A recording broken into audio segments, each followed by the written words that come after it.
Hai guys, thank you udah klik video ini. Oke, kali ini aku ada asupan creepy lagi. Ini kisah yang aku dapat dari akun Twitternya Desi Prawibowo 1. Jadi pas pertama kali nih aku baca tweetnya, itu gila sih, itu serem banget beneran tweetnya. Jadi karena menurut aku udah serem ya, jadi kayaknya ini pas banget gitu dijadikan asupan creepy buat kalian. Oke, langsung aja kita ke ceritanya. Tapi kayak biasa, bagi kalian yang belum join di sini dengan kita para Rescripers, kalian bisa join dulu pastinya dan subscribe channel ini dan aktifkan juga logo loncengnya biar kalian dapat notif pas aku upload asupan terbaru. Karena di sini kita bakal terus penuhin asupan creepy setiap minggunya.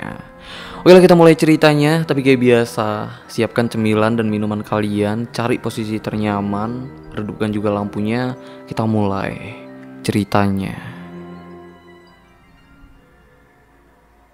Kisah ini dialami oleh seorang wanita yang bernama Mbak Puji saat dia ini pindah ke wilayah perdesaan yang ada di wilayah Prambanan. Jadi Mbak Puji ini, dia ini berasal dari Jogja, tapi dia ini terpaksa pindah ya ke suatu desa yang ada di wilayah Prambanan itu karena tuntutan kerjaan suaminya. Karena saat itu suaminya ini tuh pindah kerja atau pindah tugas kayak gitu di kota kecil yang ada di wilayah Prambanan. Jadi mau nggak mau mereka ini tuh pindah gitu ke wilayah pedesaan yang nggak jauh dari kota kecil itu. Desanya juga itu masih asri banget ya, karena di desanya itu masih banyak lah pepohonan yang ngebuat kesan desanya itu emang rindang dan gelap karena emang ditutup dengan pepohonan. Perumahan di desa itu juga itu antara rumah satu dengan rumah lainnya itu lumayan berjarak, masing-masing kayak nggak ada rumah yang bersebelahan, itu nggak ada katanya di desa itu. Nah, Mbak Puji dan suaminya akhirnya mereka dapat ya satu rumah yang mereka kontrakkan di desa itu. Itu rumahnya biasa aja ya, kayak rumah di desa pada umumnya gitulah. Rumahnya itu cuma satu lantai yang punya fasilitas 2 kamar tidur. Jadi mereka mikirnya pas banget lah buat mereka, karena mereka cuma berdua aja ya yang sedang menunggu kelahiran anak pertamanya. Karena Mbak Puji ini saat itu emang sedang mengandung. Awalnya Mbak Puji ini ngelihat rumah itu emang sama sekali nggak ada curiga lah soal hal-hal aneh. Sebenarnya ada beberapa kejanggalan ya soal rumahnya. Yang pertama itu soal harga. Karena harga sewa atau biaya sewa rumahnya itu tergolong murah banget, cuman 1 juta per tahun loh. Ditambah di rumah itu peralatannya itu udah ada semua. Misalnya kayak lemari, sofa, tempat tidur, pokoknya itu udah lengkap lah. Pokoknya Mbak Puji ini dengan suaminya tinggal di rumah itu ya bener-bener cuman bawa baju dan badan aja. Makanya itu murah banget kan. Malah awalnya Mbak Puji ini itu ngerasa terbantu gitu karena murahnya biaya kontrak rumah itu. Dan setelah dia tinggal di rumah itu ya, baru tinggal dia di situ ngelihat juga kalau di depan rumahnya itu ada 2 pohon yang gede banget. Itu pohon kapuk yang kelihatannya pohon itu udah tua banget. Nah, pas pertama dia pindah di situ, dia sempat nanya lah dengan pemilik rumahnya gitu ya. Kenapa sih pohonnya itu nggak ditebang aja? Karena Mbak Puji ini takutnya ya, karena pohonnya itu udah tua banget, ditambah gede juga. Kalau tumbang sendiri kan serem ya. Nah, maksud Mbak Puji ini kayak gitu. Tapi pemilik rumah itu emang langsung marah ya. Katanya nggak ada yang boleh nebang pohon itu. Ya udahlah, mau nggak mau Mbak Puji pun itu nurut aja. Sampai sini dia ini belum curiga loh soal hal-hal aneh yang ada di rumah itu. Karena nantinya dia emang nyesel ya, dia dan suaminya itu emang nyesel karena terjadi gangguan yang nimpa mereka. Di hari pertama dan hari kedua mereka tinggal di rumah itu semuanya itu normal-normal aja, nggak ada terjadi sesuatu yang aneh, itu nggak ada. Malah mereka ini tuh mulai nyaman lah tinggal di daerah situ karena emang daerahnya yang masih asri banget dan menenangkan banget lah. Tapi di hari ketiga mereka tinggal di rumah itu mereka emang langsung ngalamin semacam gangguan ya, karena sesuatu yang ada di rumah itu mulai ngasih tahu gitu soal keberadaannya. Karena setiap pagi Mbak Puji ini bangun, itu keadaan rumahnya itu udah berantakan. Tapi berantakannya bukan berantakan kayak kemalingan ya, enggak kayak gitu, masih berantakan biasa lah. Tapi yang anehnya, pas malam nih, dia tinggal tidur itu dapurnya itu udah rapi lah, udah dia rapiin gitu sebelum tidur. Tapi pas bangun itu keadaan dapurnya itu udah berantakan, terus sofa juga kadang-kadang itu udah miring, ditambah lukisan yang di dinding. Karena di dindingnya itu ada beberapa lukisan ya. Itu lukisannya kadang udah miring lah, nggak kayak posisi yang sebenarnya. Awalnya dia ngira suaminya, karena suaminya emang bangun duluan ya, karena suaminya ini subuh itu harus berangkat kerja. Sedangkan Mbak Puji itu bangunnya pas suaminya ini udah pergi kerja gitu. Makanya dia ngiranya suaminya. Ditambah kebiasaan suaminya ini emang kayak kebanyakan cowok ya, kurang rapi gitu. Misalnya kayak makan di dapur itu nggak diberesin lagi. Pokoknya kayak gitulah, makanya dia itu nggak mikir kemana-mana. Jadi Mbak Puji ini pas bangun itu emang nggak heran sama sekali ya ngelihat keadaannya udah berantakan. Pokoknya pas dia bangun itu langsung ngeberesin dapur dan mandi. Setelah mandi dia itu emang ke pasar lah buat belanja. Jadi itu emang aktivitas apa rutinitas dia lah setiap pagi sejak tinggal di rumah yang ada di desa itu. Nah pas dia ke pasar, itu kan pasar desa ya. Jadi yang ada di pasar itu ya cuman warga-warga yang ada di desa itu gitu. Jadi masyarakat di sana pun emang langsung tahu ya kalau Mbak Puji ini itu emang warga baru. Karena desanya itu nggak terlalu banyak banget ya populasinya, orang-orangnya itu nggak terlalu banyak gitu. Jadi makanya kalau ada warga baru itu mereka langsung ngeh lah, oh kayaknya Mbak itu masih baru gitu di sini. Kayak gitulah kira-kira. Tapi saat masyarakat tahu kalau Mbak Puji ini tinggal di rumahnya yang sekarang, itu reaksi masyarakat pun emang aneh ya. Masyarakat pun itu emang langsung menghindar karena takut. Dan karena itu juga, dia tuh kayak diasingkan loh setiap Mbak Puji ini ke pasar. Tapi syukurnya ada satu ibu-ibu penjual bahan pangan di pasar itu yang emang bener-bener baik lah dengan Puji ini. Puji ini manggil ibu itu dengan sebutan Bu Haja. Jadi itulah rutinitas dia gitu ya. Pagi beresin dapur, mandi dan belanja ke pasar. Yang mana dia belanja di pasar itu cuman belanja di warungnya Bu Haja. Karena masyarakat yang lain itu udah menghindar tuh dengan dia sejak mereka tahu gitu kalau Mbak Puji ini tinggal di rumahnya yang sekarang. Lalu singkat cerita, kurang lebih sekitaran sebulan ya Mbak Puji dan suaminya tinggal di rumah itu. Baru nih Mbak Puji ini mulai soal berantakan barang-barang berantakan itu bukan karena suaminya, tapi emang ada sesuatu yang goib yang juga tinggal di sekitaran situ. Jadi sejak itu mulailah Mbak Puji ini tuh mulai ketakutan banget dengan situasi rumahnya. Karena Mbak Puji ini di rumah itu lebih sering sendiri loh. Karena kan suaminya itu pergi subuh, pulangnya sore. Makanya dia ini tuh bener-bener ketakutan banget. Sampai 3 bulan. Kayak gitu terus kejadiannya. Barang-barang di rumah itu selalu berpindah tempat sendirinya ya. Sampai ngebuat rumahnya itu berantakan setiap pagi. Karena selalu kayak gitu. Mbak Puji ini tuh akhirnya udah gak kuat lagi ya. Gak tahan lagi terus-terusan kayak gitu. Karena dia ini udah ketakutan banget dengan rumahnya. Yang akhirnya dia minta pindah dengan suaminya ya. Tapi suaminya ini gak mau pindah. Karena menurut suaminya gangguan kayak gitu tuh udah biasa. Pokoknya suaminya ini nganggap enteng lah soal kejadian yang ada di rumahnya itu. Bahkan suaminya nganggap kalau Mbak Puji ini itu terlalu dengerin gosip ibu-ibu desa situ yang ngomongin soal rumah mereka. Karena soal gosip rumah mereka itu emang ya yang gak enak didengar lah. Yang kesannya itu nakut-nakutin. Menurut suaminya tuh kayak gitu. Makanya kata suaminya itu ya udahlah, gak usah terlalu dipikirin gitu. Yang akhirnya karena itu Mbak Puji dan suaminya itu udah mulai sering bertengkar lah, berdebat gitu soal rumahnya. Dan sejak saat itu juga Mbak Puji ini tuh udah sering banget ya ketakutan, sampai dia ngerasa tertekan lah tinggal di rumahnya itu. Yang akhirnya nih, karena dia selalu tertekan ya, selalu ketakutan dan stres juga dengan keadaan rumahnya. Akhirnya Mbak Puji ini tuh keguguran di usia kandungannya yang udah 10 bulan. Nah karena itu makin stres lagi kan Mbak Puji ini. Suaminya juga itu stres banget karena ya itu mereka lagi semangat-semangatnya gitu kan menanti anak pertamanya malah keguguran. Jadi Mbak Puji ini pun itu kecewa banget dengan suaminya karena nggak mau dengerin gitu kata-kata Mbak Puji ini. Yang akhirnya karena kecewa gitu ya Mbak Puji ini tuh tinggalin suaminya di rumah itu sendiri. Yang akhirnya Mbak Puji ini itu pulang ke rumah orang tuanya. Lalu saat suaminya tinggal sendiri di rumah itu, awal-awalnya nggak ada lah kejadian apa-apa.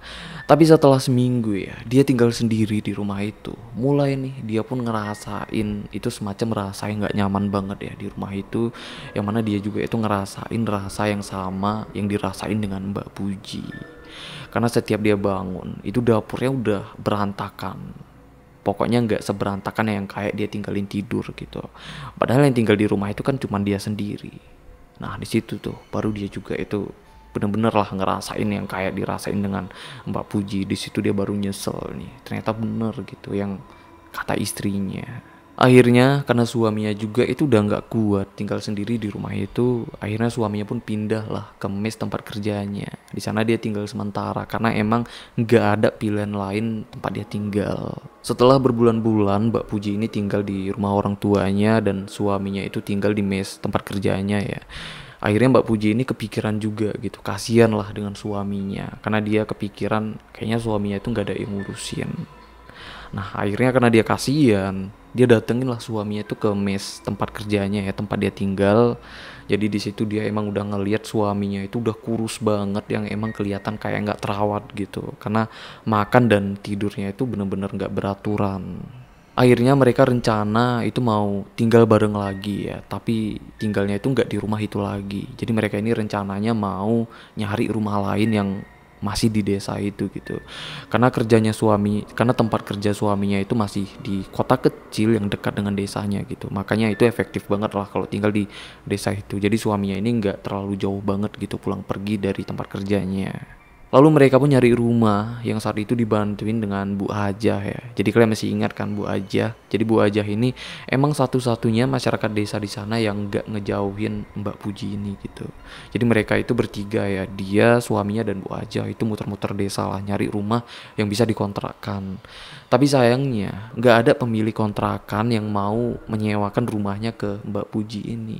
Karena mereka tahu ya kalau Mbak Puji ini itu tinggal di rumah sebelumnya. Karena semua masyarakat desa itu emang menghindari siapapun yang tinggal di rumah tempat Mbak Puji ini tinggal. Akhirnya mereka pulang ke rumah Bu Hajah ya, karena mereka ini nginapnya pun itu di rumah Bu Hajah lah. Sampai di rumah Bu Hajah, itu mereka ini sedih banget.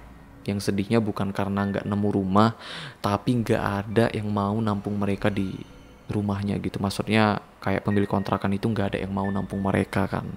Jadi karena itu Bu Hajah dan suaminya itu ngerasa kasihan lah dengan Mbak Puji ini ya. Karena mereka ini nggak tahu apa-apa. Mereka ini cuma penduduk baru tapi kayak kena imbasnya gitu. Karena mereka ini dijauhin dengan masyarakat desa kan. Sedangkan mereka ini nggak tahu kenapa bisa dijauhin gitu. Nah karena kasihan, akhirnya suaminya Bu Hajah ini ceritain lah kenapa mereka dijauhin dengan masyarakat gitu. Yang ternyata itu emang ada hubungannya dengan rumah yang mereka tinggalin. Yang katanya rumah itu emang ada hubungannya dengan pesugihan. Jadi dulunya pada tahun 1999, keluarga yang tinggal di rumah itu keluarganya Pak Wiyoko. Dia tinggal dengan istri dan dua anak perempuannya. Anak yang paling bungsu itu bernama Ariana ya, yang saat itu masih berusia 16 tahun, sedangkan anak yang satu laginya itu bernama Mayang yang berusia 20 tahun. Awalnya sebelum rumah itu dibangun, itu masih tanah kosong lah, yang akhirnya tanah itu dibeli dengan Pak Wiyoko. Nah, yang akhirnya di situ Pak Wiyoko bangun rumah kan, rumah tempat mereka tinggal itu loh. Nah, yang anehnya saat rumah itu dibangun, di situ ada dua pohon besar yang sama sekali nggak ditebang gitu. Nah, itu pohon yang sekarang itu ada di depan rumahnya tempat mereka tinggal itu, dua pohon kapuk yang gede banget itu. Oke, kita balik lagi ke cerita tentang keluarganya Pak Wiyoko ini. Nah, sejak Pak Wiyoko ini tinggal di desa itu ya, dia tinggal di desa itu sejak tahun 1999. Awalnya dia tinggal di situ. Itu masyarakat desa kayak biasa aja gitu ya, kayak mana kayak ada warga baru ya kayak gitu aja, nggak ada yang aneh. Tapi masyarakat desa itu mulai bertanya-tanya ya, karena emang ada sesuatu yang ganjal banget nih menurut masyarakat desa. Karena anak bungsunya Pak Wiyoko yang bernama Ariana itu dikabarkan hamil. Soal hamilnya Ariana itu bukan karena usianya yang masih muda, bukan karena pergaulan bebas juga, enggak ya. Tapi karena Ariana ini itu emang sama sekali nggak pernah loh main keluar rumah. Dia kalau keluar pun itu paling cuman di depan pagarnya itu kayak nyari angin lah. Karena didikan Pak Yoko ini dengan kedua anaknya itu emang aneh ya. Karena kedua anaknya itu dilarang keras untuk berinteraksi atau bersosial dengan masyarakat desa. Jadi anaknya ini emang nggak pernah keluar. Jadi kalau keluar pun itu cuman untuk sekolah aja. Sekolahnya pun itu emang diantar jemput gitu. Yang mana kedua anaknya ini emang kayak gimana ya? Maksudnya penjagaan untuk kedua anaknya ini emang super ketat banget. Pak Yoko juga itu kaya banget ya. Bisa dibilang Pak Yoko ini itu orang terkaya lah di desanya. Padahal Pak Yoko dan istrinya itu nggak pernah keluar rumah untuk kerja. Itu emang sama sekali nggak pernah loh. Nah, jadi aktivitas mereka emang sepenuhnya di rumah aja. Selain itu, Pak Yoko juga itu emang orang yang sombong banget. Jadi Pak Yoko dan istrinya itu emang sama sekali nggak mau gitu bersosialisasi atau berinteraksi dengan masyarakat desa situ. Tapi kedua anaknya Pak Yoko ini itu emang sama sekali nggak sombong ya, karena kelihatan gitu kalau anaknya ini kayak pengen gitu bersosial dengan masyarakat desa, tapi emang nggak dibolehin gitu dengan orang tuanya. Malah anti banget nih orang tuanya. Nah, karena keadaan begitulah, masyarakat desa ngerasa janggal gitu soal kehamilan Ariana. Yang saat itu perutnya itu udah mulai membesar, makanya masyarakat desa tahu. Dan masyarakat desa tahu juga, itu pertama kali pada tahun 2002, setelah kurang lebih 2 tahun nih Pak Yoko tinggal di desa itu. Lalu karena warga mulai ngerasa ada yang gak beres dengan keluarga Pak Yoko, dan warga juga itu mulai kasihan ya dengan kedua anaknya, baru nih mereka ini mulai kepo gitu, mulai nyari informasi lah soal soal sebenarnya apa sih yang terjadi gitu dengan keluarganya Pak Yoko. Tapi saat beberapa masyarakat nyoba nyari informasi ya soal keluarganya Pak Yoko ini, itu selalu makan korban jiwa loh. Itu semacam kutukan buat siapapun yang ikut campur dengan keluarganya Pak Wiyoko ini. Awalnya ada salah satu warga yang nanya soal gimana keadaan kehamilan Ariana gitu. Maksudnya dia nanya kenapa sih Ariana itu bisa hamil. Nah, dia itu nanyanya ke pembantu Pak Yoko yang saat itu kebetulan sedang belanja ke pasar desa. Tapi yang nanya itu ya nggak lama kemudian dia itu meninggal secara mendadak dengan keadaan lidahnya yang terpelintir.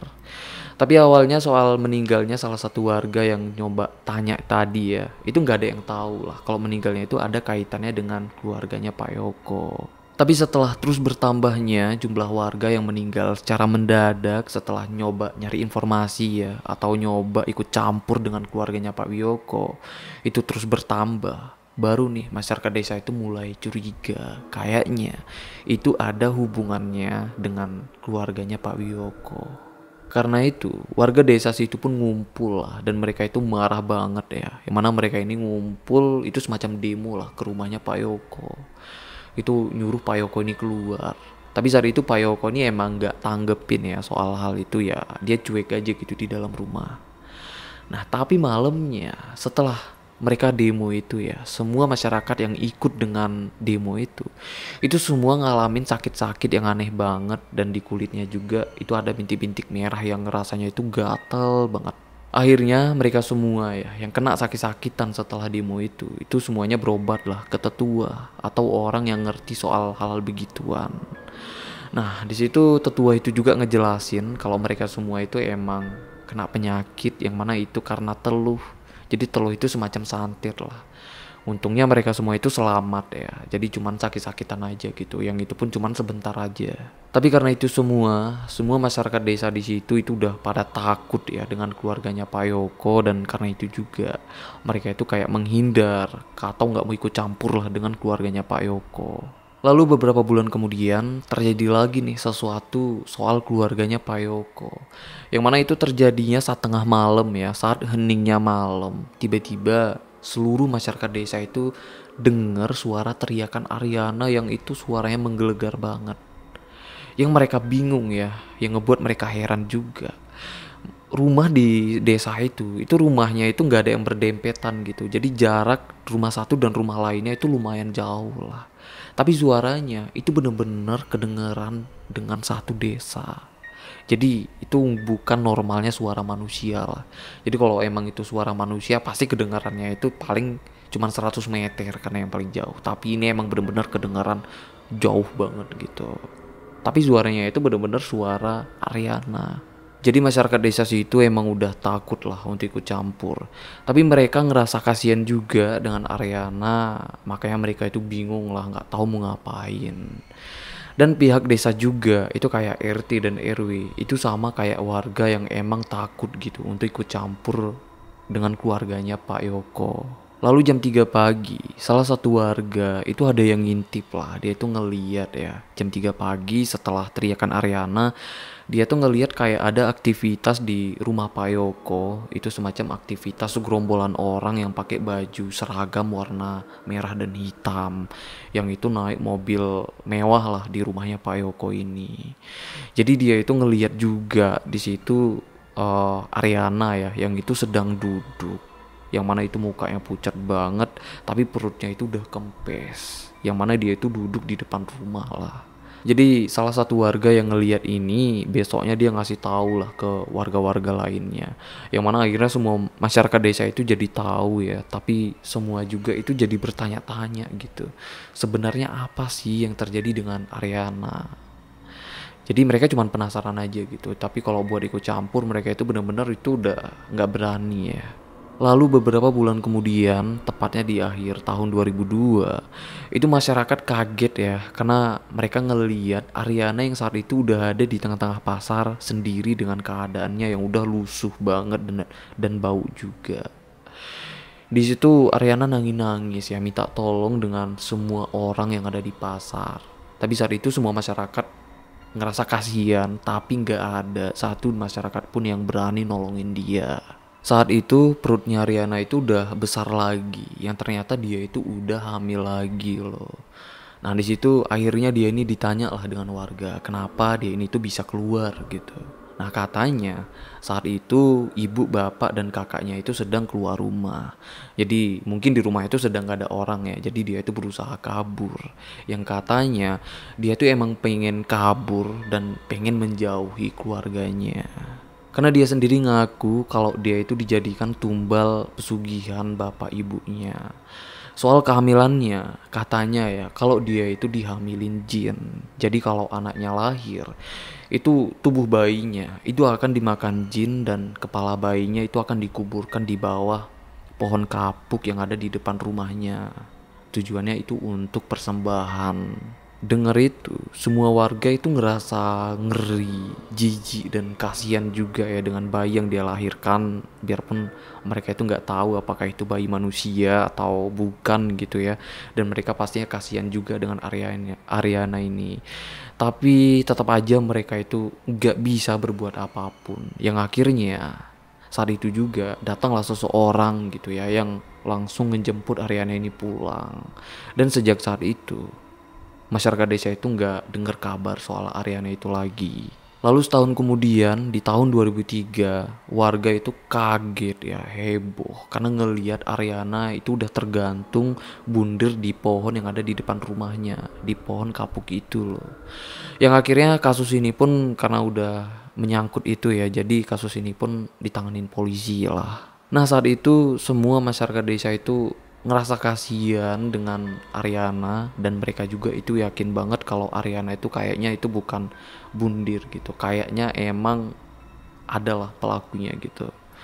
Tapi setelah diselidiki polisi ternyata bener aja ya dugaan masyarakat desa, ternyata Ariana itu bukan bundir tapi dia emang dibunuh dengan keluarganya sendiri, yang mana yang ngebunuh dia itu bapak, ibu, dan kakaknya, yang akhirnya keluarganya itu ditahan polisi lah. Nah warga juga sebelumnya itu pernah dengar kan pengakuan dari Ariana, katanya kalau Ariana ini itu dijadikan tumbal pesugihan dan bayi yang dia lahirkan itu dikuburkan di depan rumahnya persis di bawah pohon kapuk.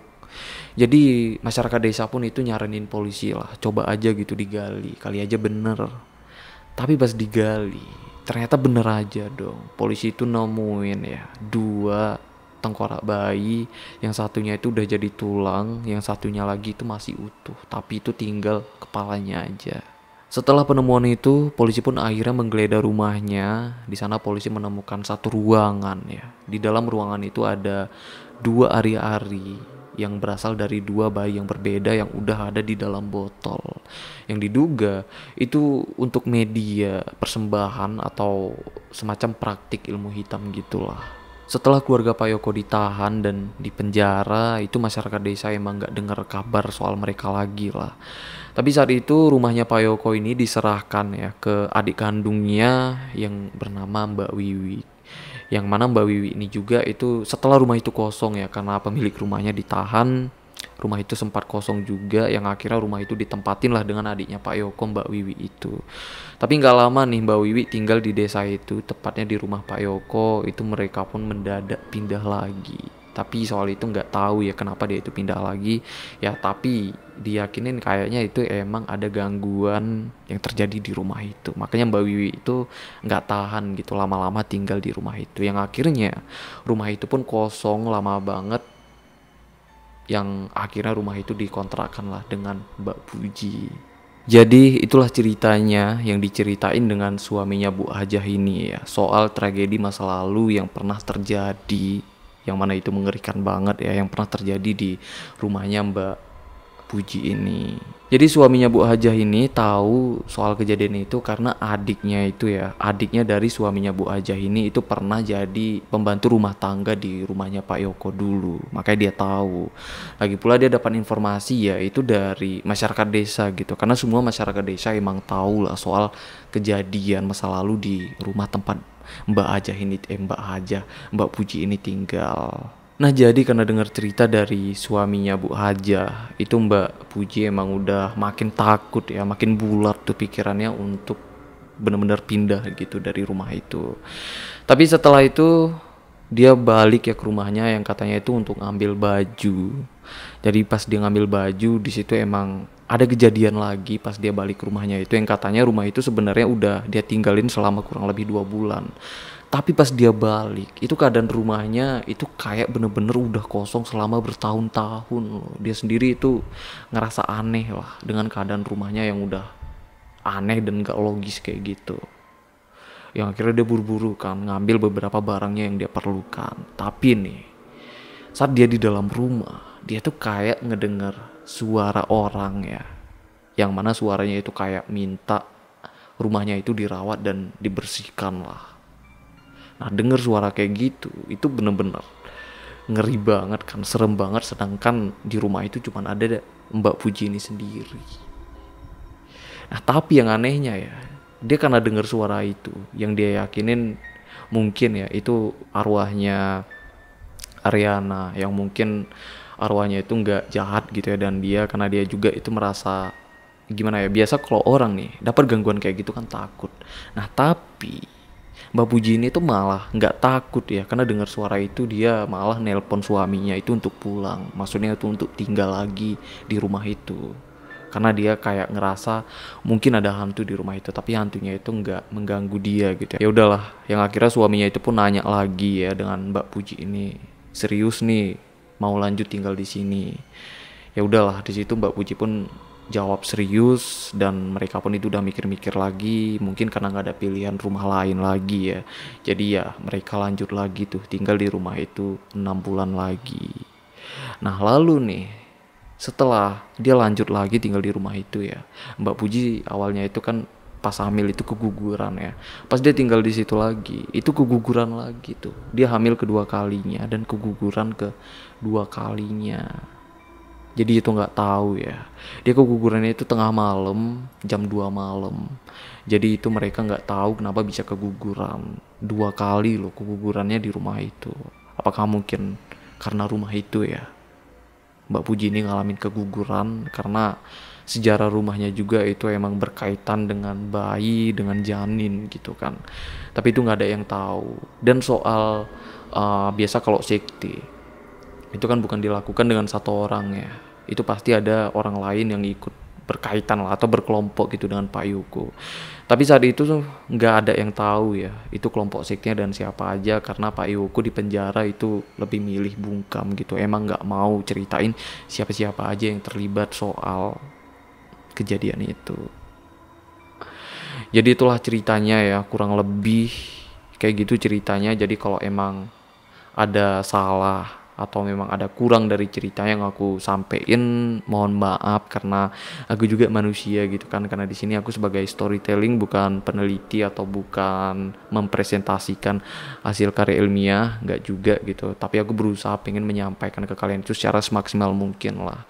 Tapi apapun itu, kita turut berduka cita ya dengan kegugurannya Mbak Puji ini, yang mana itu pasti terpukul banget ya Mbak Puji, karena kegugurannya itu bukan cuma sekali, ditambah dia itu belum punya anak sama sekali gitu ya, pasti itu menyakitkan banget sih. Jadi buat kita semua itu turut berduka cita, semoga hal baik itu menyertai Mbak Puji lah buat kedepannya. Oke, sampai sini aja ya ceritanya.